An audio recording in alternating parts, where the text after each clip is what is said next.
का पहला प्रश्न है कि भारतीय संविधान का अनुच्छेद 24 14 वर्ष से कम उम्र के बच्चों के नियोजन पर रोक लगाता है। इस संदर्भ में निम्नलिखित अधिनियमों में से कौन सा भारत में बच्चों के नियोजन को स्पष्ट रूप से प्रतिबंधित करता है। यहाँ नियोजन का अर्थ है कि 14 वर्ष से कम उम्र के बच्चों को किसी खतरनाक काम में लगाया तो नहीं जा रहा है। पहला ऑप्शन है बीड़ी और सिगार कर्मकार अधिनियम 1966, बंधित श्रम पद्धति अधिनियम 1976, कारखाना अधिनियम 1948। ठीक है, तो कूट के आधार बताना है कि कौन सा जो है वो सही है, कि केवल 1, 2 और 3, केवल 1 और तीसरा है 1, 2, 3 या फिर 1 और 3। तो कौन सा जो है वो सही समझते हैं। तो जिसका सही जो आंसर है वो आपका है डी ऑप्शन, 1 और 3। ठीक है, 1 और 3 पहला और तीसरा जो है सही है, दूसरा जो है सुमेलित नहीं है।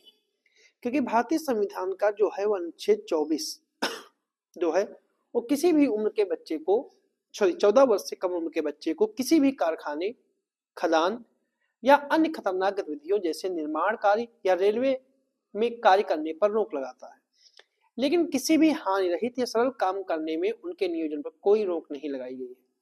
यह जो है वो बाल श्रम अधिनियम 1986 में अंकित है।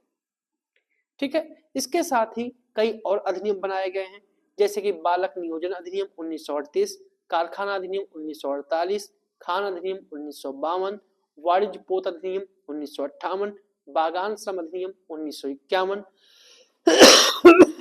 और साथ में ही मोटर वाहन कर्मकार अधिनियम 1951, शिशु अधिनियम 1961 और बीड़ी और सिगार कर्मकार अधिनियम 1966 जो निश्चित उम्र से कम उम्र के बच्चे के कार्य करने पर रोक लगाते हैं। ठीक है, और इसके अलावा बंधित श्रम पद्धति अधिनियम जो है 1976 जो है, बंधित श्रम पद्धति अधिनियम जो 76 है, यह बेगार को प्रतिबंधित करता है, यानी कि जबरन मजदूरी को प्रतिबंधित करता है, ना कि बाल श्रम के मुद्दे से निपटता है। इसीलिए इसका डी ऑप्शन जो है वो सही है। अगला प्रश्न है निम्नलिखित में से किसे संसद में साधारण बहुमत से पारित किया जा सकता है।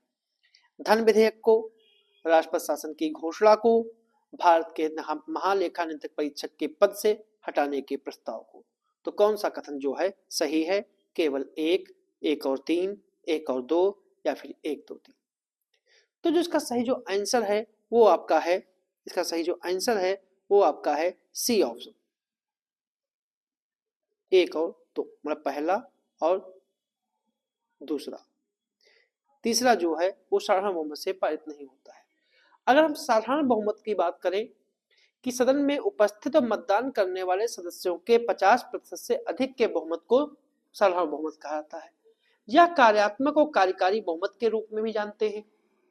इस बहुमत का सबसे इस्तेमाल किया जाता है, और जब खास बात यह है कि जब कोई कानून यह नहीं बताता है कि किस प्रकार के बहुमत की आवश्यकता है, तो विधेयकों या प्रस्तावों को पारित करने के लिए साधारण बहुमत का प्रयोग किया जाता है। साधारण विधेयकों के लिए केवल साधारण बहुमत की आवश्यकता होती है। उदाहरण के लिए मान लेते हैं कि लोकसभा में 545 की कुल संख्या है, जिसमें से 45 जो है वो अनुपस्थित है, या ठीक है, और 100 जो है वो मतदान से दूर रहे। तो मान लेते हैं कि इस समय में कुल संख्या 545 थी और 45 अनुपस्थित थे और 100 मतदान से दूर रहे। इसका मतलब ये है कि कुल सदस्य कितने हैं, कुल सदस्य जो हैं हमारे पास 400 हैं। ठीक है, 400 हैं और 400 ही मतदान कर रहे थे। तो इस स्थिति में आवश्यक जो साधारण बहुमत होगा वो 201 जो है वो हमारा साधारण बहुमत होगा, यानी 50% प्लस 1। अब वो कौन कौन से मामले हैं जहां पर साधारण बहुमत की आवश्यकता होती है, जैसे धन विधेयक, वित्तीय विधेयक या साधारण विधेयक जो है, इसके लिए साधारण बहुमत की आवश्यकता होती है। इसलिए पहला कथन जो है सही है। स्थगन प्रस्ताव, अविश्वास प्रस्ताव, निंदा प्रस्ताव या विश्वास प्रस्ताव पारित करने के लिए साधारण बहुमत की आवश्यकता होती है। वित्तीय आपातकाल घोषित करने के लिए और राष्ट्रपति शासन घोषित करने के लिए भी साधारण बहुमत की आवश्यकता होती है। लोकसभा के अध्यक्ष और उपाध्यक्ष के लिए भी साधारण बहुमत की आवश्यकता होती है। इसलिए पहला और दूसरा विकल्प जो है वो सही है।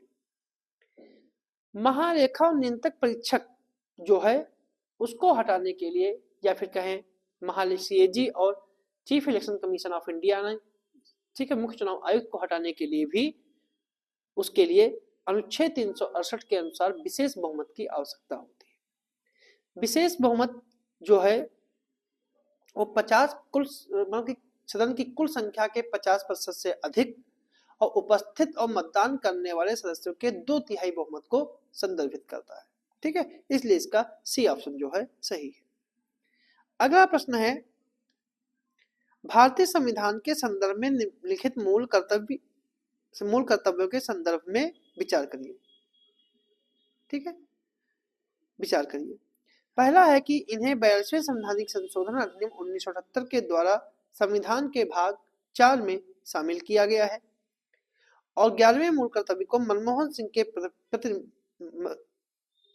प्रधानमंत्रित्व काल में 86वें संवैधानिक संशोधन के द्वारा जोड़ा गया था। तो कौन सा कथन सही है? केवल एक, केवल दो, दोनों या फिर दोनों? तो जो इसका सही जो आंसर है वो आपका है डी ऑप्शन, ना तो एक ना ही दो, मतलब इसके दोनों कथन जो हैं वो गलत हैं। क्योंकि मूल कर्तव्यों को स्वर्ण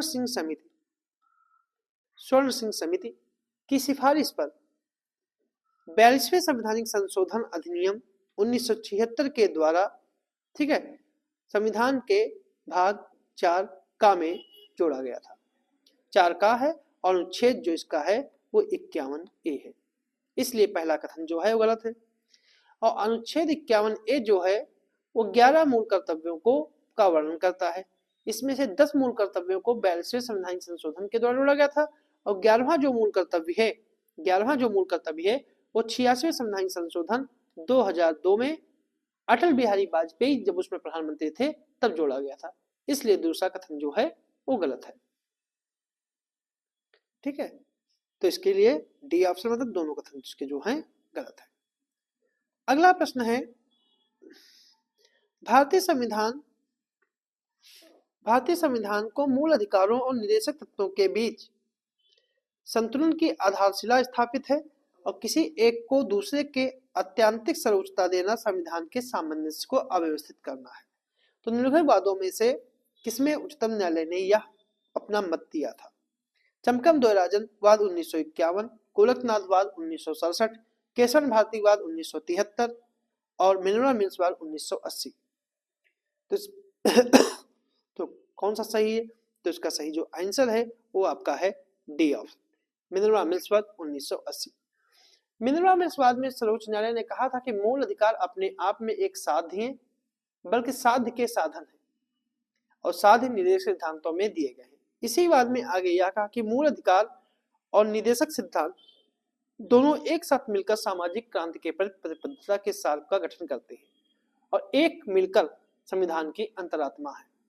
भारतीय संविधान दोनों के बीच संतुलन के आधार पर स्थापित है और एक दूसरे पर असीम सर्वोच्चता प्रदान करना संविधान के सामंजस्य को बिगाड़ना है।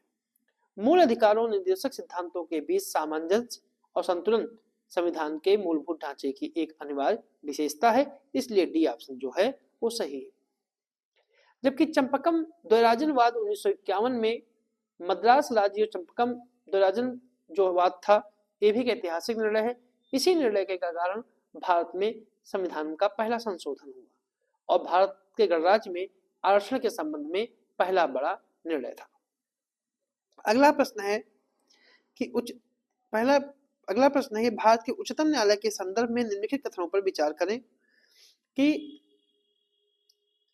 संविधान के अनुच्छेद 130 दिल्ली को उच्चतम न्यायालय के पीठ के रूप में घोषित करता है और संसद को अन्य स्थानों या स्थानों को उच्चतम न्यायालय का स्थान निर्धारित करने के लिए अधिकृत किया गया है।